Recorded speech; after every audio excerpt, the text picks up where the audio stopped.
In 2016, Kresge honored photographer Leni Sinclair as its eminent artist. A photographer and cultural activist, Leni is widely recognized for documenting Detroit's counterculture movement and its accompanying rock scene of the 1960s and 70s. Known as both an artist and an instigator, Leni captured critical moments, chronicling the human condition and providing a close-up view to our history. Her iconic photographs are a blend of the beautiful and the provocative, the extraordinary and the everyday, reflective of Detroit's culture and sense of possibility. Now, to honor the significant contributions of photographer Leni Sinclair, please welcome veteran filmmaker and arts educator Harvey Ovshinsky with guitarist Duminie Deporres.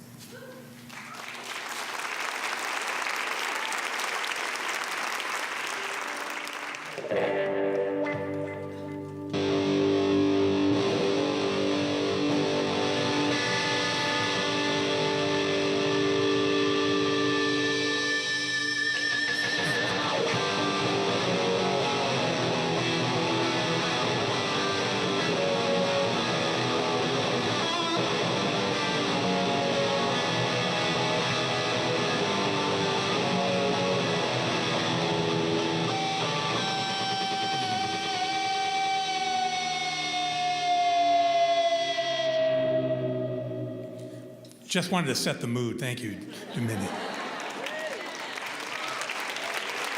And thank you, Rip, for the introduction, and to the Kresge Foundation for honoring my friend Leni Sinclair with the 2016 Eminent Artist Award. She's a very shy person. I promised I wouldn't embarrass her too much. In preparing my remarks, I found myself flashbacking to a time 54 years ago. Doesn't roll off the tongue, when I first met Leni and John in their apartment in the Wayne State University area called the Warren Forest. Google it, because it's not there anymore. Back then, the word hippie wasn't in my vocabulary. I thought John and Leni were beatniks, and I was looking forward to meeting one, or in this case, two. But what also I remember profoundly was the first meeting. Leni stepped out of the kitchen. We were having a conversation, John and I. Leni stepped out of the kitchen, spatula in hand.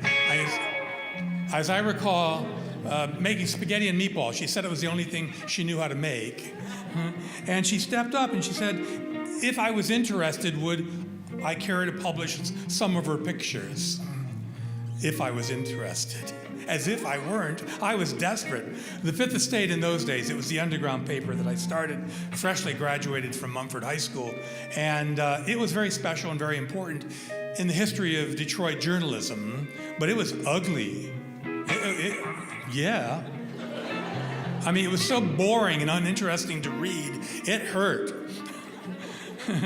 So back in November 1965 with that first issue, there were no photographs, no graphics really, except for a Pfeiffer cartoon we stole from the LA Free Press.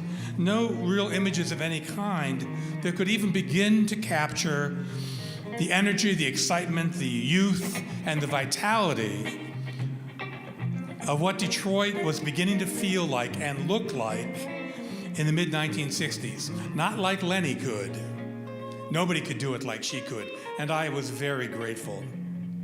Leni Sinclair was our Gordon Parks, our Doretha Lang, our Annie Leibovitz, our James Vanderzee, in one package.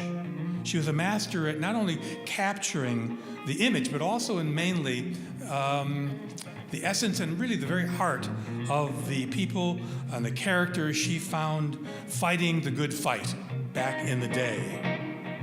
Protesting, struggling, sacrificing, not only for their art, by the way, which she captured so well, but for peace and freedom and civil rights and equality and social justice, issues that were every bit as important to Leni and John and her family as was her art.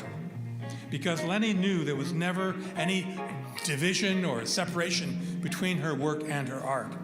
Lighting is important, framing is important, composition's important, and all these are important tools for a photographer. But Leni knew and understood even then, before she was eminent, she was just merely very good, that content counts. Content matters. That the first most important first rule of storytelling, and my students at the Creative Studies College where I also taught will testify, is the first most important first rule of storytelling is to have something to say. The first most important first rule, and I have dozens, is to have something to say, which may explain why Leni Sinclair doesn't do landscapes. I'm sorry, Leni, you're brilliant, but no Ansel Adams. No. For as long as I've known her, wilderness didn't interest her. Monuments and nature didn't impress. They didn't speak to her.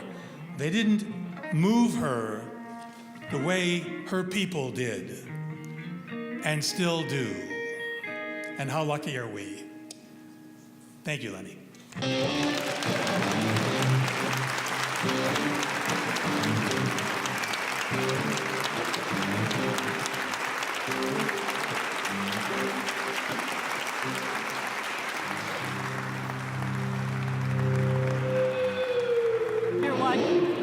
You're watching the Kresge Honors.